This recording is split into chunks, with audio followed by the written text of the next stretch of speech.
And we've been talking about that forever. So I think all that's really important to add to that. So thanks. Thanks, Bob.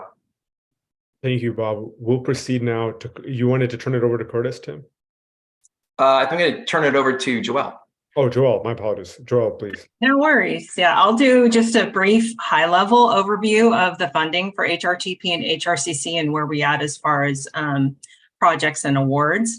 Happy to answer questions or provide more details, but for this purpose, I'm just going to do pretty high level and then highlight a couple things. So between 21-22 and 22-23 budget years, for HRTP, there was approximately $202 million allocated in a couple different buckets. We have awarded a little over 143 million of that to 64 projects, leaving a 62.8 million balance.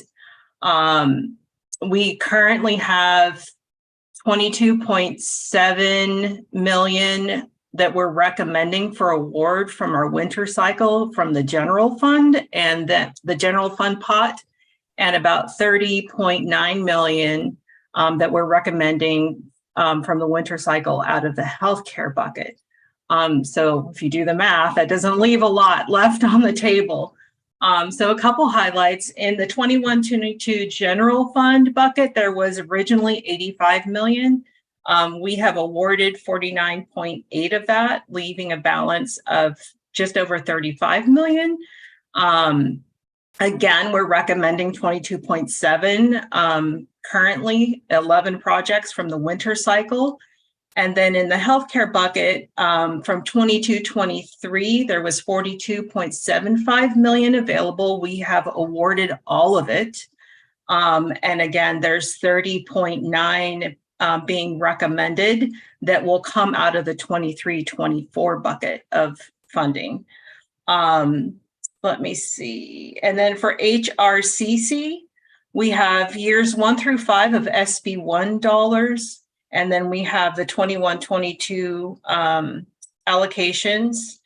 And we have actually awarded all of that funding. So we had a little over 14 million in years 1 through 3, almost 10 million in years 3 through 5. There was some carryover there. 15 million in general fund, 10 million with general fund with the community colleges, and 10 million with general fund with housing, and all but just less than 500,000 has been awarded for HRCC. So we have no HRCC funding left in the fund. And our HRTP funding is with the winter and the spring awards cycles will be depleted substantially. So happy to take any questions about that. Otherwise, I'll turn it over to Mike to talk about, I think you're going to cover the contracting process and hire, and then I'll cover breaking barriers after that. Yeah, and just a little context to that. One is there are a lot of board members, including you all, who are ambassadors to your communities and regions around the state, and you've been working with coalitions and actually building high road training partnerships and encouraging folks to apply. So we wanted you to know what's left in the pot. There's still healthcare money there, but it is rapidly winding down in terms of the funding availability, and so we encourage you to keep going. And know that getting projects in the queue is a good idea. This all was really the increase in funding was 21-22. So you can see over the last 3 years, we started with a lot of funds, but also, Joelle, these dollars are good for 5 years. So it was multi-year funding, which was good. It's what we asked for. It allows us to not just, close out projects in a decent amount of time, but also allow people to come back and apply and scale up their work. So we've developed some funding mechanisms to help with that. There are challenges on all of this that I could talk to you about if you want to, but that's hopefully a little bit more context. Any questions about that, Mr. Chair? Should we take questions or barrel through? We don't have any comments or questions right now, so let's proceed with Mike, please. Thanks, everyone. And my name is Mike Rosetta. I'm manager over our grant development, selections, and agreements unit. So our team handles setting up the solicitation process and applications on the front end of our grant initiatives, and then we process contracts in partnership with our partners at EDD on the back end of that process. So really quickly, I'm just going to provide an overview of what our grant process looks like. We receive a lot of questions from our grantees and the public. So just kind of touching high level on how that works. Our current timelines for grant contract processing are around 6 months. Our current timelines begin starting with final award determinations. Following those determinations and approval from labor agency, our team takes over with a compilation of the contract packages. So our program unit sort of kicks off that process by working directly with our grantees to tidy up application exhibits. So those are budgets, work plans, etc., which entails a fair amount of back and forth with our grantees. That process takes roughly a month. Once all those components are finalized, our grant contracts team at the board takes over. We package up all of the required documentation and send that grant contract package off to our partners at EDD, namely their business operations planning and support division for processing. Current timelines at EDD are roughly 4 to 6 months, which entails a series of analyst review, legal review, and fiscal review. So as Joelle mentioned, over the past 6 months, we've submitted quite a few contract packages, somewhere north of 120 contracts, totaling over $400 million. So very high volume over the past 6 months or so. And we've seen processing timelines generally do sit in that 4 to 6 month range. After EDD receives all the approvals, the final contract package then goes out to our grantee for signature, then back to us at the board for a final signature. And then once all signatures are received, the contract is considered executed and grantees are cleared to begin program activities.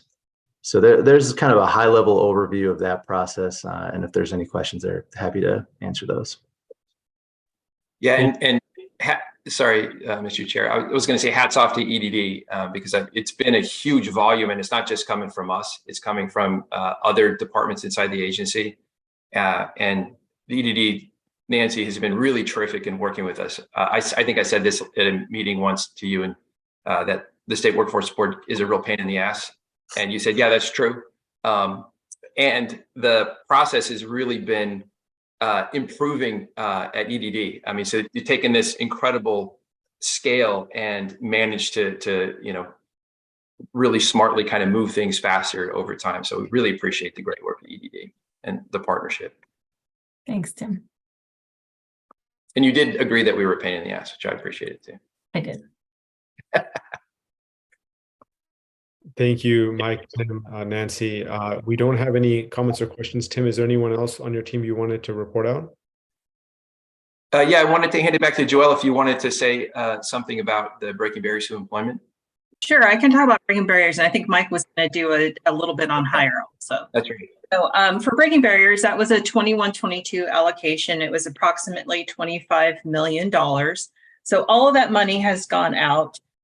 There were 42 projects funded, and they're just starting to roll. But we did learn from the process. There was some great innovations that we've adopted in hire, which Mike will talk about. One is the stakeholder engagement while we're developing the process so that we could very intentionally provide equitable access to those funds to smaller CBOs, and then also support them through the application process as well as through their grant management process. And so we have taken a lot of lessons from breaking barriers and applied it to hire. Another one that Breaking Barriers did is they did some small upfront payments to those CBOs so that gives them funding to actually get started without having to be without it having to be a stretch on their own budgets, because typically with a contract, they do the services and then they submit an invoice, and that invoice process is, upwards of 45 days before they get reimbursed for it. And so it makes it a real struggle for smaller CBOs to do this work without a little bit of money up front. And so that's something that we also did with Breaking Barriers that we put into Hire. And then just we're starting to get the quarter narrative reports from Breaking Barriers, and just one highlight story that came up. This is from Rise Up Industries, and this is quote, Ernesto, a 33-year-old Hispanic male who was part of the justice system with a secondary school education level, graduated the 18-month program and received a USDOL approved certificate in CNC machine operating on February 24th, 23. Immediately upon graduation, was hired by CNC Manufacturing as a machine operator at $23 an hour and received the following benefits, including sick leave, paid family leave, health insurance. Alongside employment, he's working on his associate degree at San Diego City College's machine technology program with about a year remaining. So there's just a quick success story out of Breaking Barriers early on. So I'll hand it back over to Mike. Thanks, Joel. So yeah, I'm going to touch on our new Hire initiative. The Hire initiative, that's short for Helping Justice-Involved Reenter Employment. And Hire was funded through a $50 million budget allocation that came to the board through the 22-23 budget, specifically AB 178.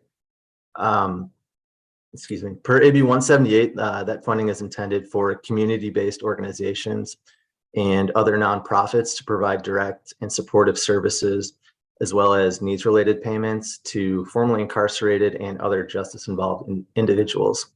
Hire is, in a lot of ways, a sister program to our Prison New Employment Initiative, with the primary distinction that P2E is targeted to local workforce boards and regional planning units, whereas Hire is targeted to community-based organizations. That said, all Hire grantees will be required to partner with both a local government entity and a local workforce development board, with the hope that this will help integrate some of these grassroots CBOs into the greater statewide network of workforce service providers who serve folks from the reentry population, and help them transition from the correction system to the workforce system. So as Joel mentioned, carrying forward some of the innovations that came out of Breaking Barriers, we've had a fairly robust stakeholder engagement process for Hire, which began back last fall. Our team spoke with a variety of reentry service providers from around the state, which really helped inform many of the components of the grant program. This past winter, we hosted a series of what we called mixer sessions with the intent of fostering partnership building among the reentry focused CBOs and nonprofits in advance of the open application period. And the motivation behind this partnership building phase was to prepare interested applicants for the unique funding structure of this grant, what we're calling the hub and spoke model. This hub and spoke model is designed to help smaller grassroots CBOs access state funding. So again, Joel touched on this, but providing that more equitable access to funding from these smaller organizations that generally face some administrative hurdles that can act as a barrier to them tapping into state funding. So this hub and spoke model, just kind of a quick overview. It's a little complicated, but it basically entails a single lead applicant, generally a larger community-based organization with some experience managing state grants, that acts as our point of contact at the state and handles most of the grant administration. So this lead applicant or the hub, they work together with up to 9 partner organizations, and those smaller partner organizations are the spokes in the hub and spoke model. And those spokes effectively function as subgrantees. And as far as the application process goes, that full package of applications, both from the hub and the spokes, they'll submit that under the umbrella of a single application package. And again, that hub will handle most of the reporting and most of the administration of the grant to sort of ease some of that administrative burden for the smaller organizations. So a lot of smaller innovations that we're really excited about. Those are articulated in our request for applications document, which was released on May 15th alongside the online application. We've also developed a database of interested applicants designed to facilitate ongoing partnership building. We've developed an application guide and a video tutorial to assist applications in navigating this hub and spoke application process. And we're continuing to post a weekly Q&A document on our website. Also in the process of posting a series of public webinars, including one this afternoon. And we were down in San Diego at the California Workforce Association conference last week to present the new initiative. And just kind of a quick note, internally, development of this grant has really been a rewarding process for us. It's been a full team effort. We've had contributions from really every unit in our organization, from program team, our field team, evaluation unit, communications, and our executives have all had a hand in building this program. And we think it's really highlighted the talent and creativity of the folks on our staff here at the board. So the application for hire is open through July 10th. Review and scoring will take place shortly thereafter. Award announcements slated for later this fall, and we expect program activities to begin next year. Thank you so much, Mike. I want to put it out there to everyone if anyone wants to share what they're seeing on the ground. And Jeremy, or if you can hear me, I'm curious about the Women in the Trades event and how that went. Also, just putting that out there. Oh, well, thank you, Angela. Yes, Jeremy Smith here from the State Building and Construction Trades Council. Hope I'm coming through clear. We just this Saturday and Sunday had a women's conference. We actually came up with this over a decade and a half ago and did it ourselves for many years, but it became so big that the National Building Trades took it over, and there's a national women's conference that they run. But we wanted to bring one back just for California. So we had about 450 women construction workers who were in unions from all over the state down at the Sheraton in Sacramento. We did a lot of workshops, had a lot of speakers, all the usual conference stuff. It's really good energy at these conferences. As we all know, women construction workers are unfortunately few and far between. So getting together with each other and commiserating and helping each other out, it brings a lot of energy. So we were happy that we had a representative from the Division of Apprenticeship Standards to talk about the ERICA grant that everybody I think probably knows about here, and several other great speakers. So thank you, Angela, for letting me talk about that. We'll be doing it once a year, and hopefully we'll open it up to maybe you, Mr. Chair, or Tim next year to do a workshop or come speak too. It'd be our pleasure, and thank you for your leadership on that, Jeremy. Does anybody else have any comments or questions? Okay, so I want to ask our staff if there's any public comment that's been submitted on this item. There's no public comment at this time, Mr. Chairman. Okay, thank you. So we'll then proceed to other business. Our next full board meeting is coming up actually later this month, June 21st. At 10 a.m. My understanding is that'll be a hybrid meeting. Is that correct, Mr. Director? Okay, yes. The rest of the dates are on our website.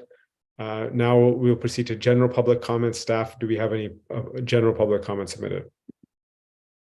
No, sir. Okay. Then we can entertain a motion to adjourn. So moved. Thank you, Nancy, and second by Jeremy. All those in favor, please say aye. Aye. Aye. Okay. And then are there any abstentions or nays? Thank you. The motion carries, and we adjourn the meeting at 10:48 a.m. Take care, everyone. Thank you. Thank you.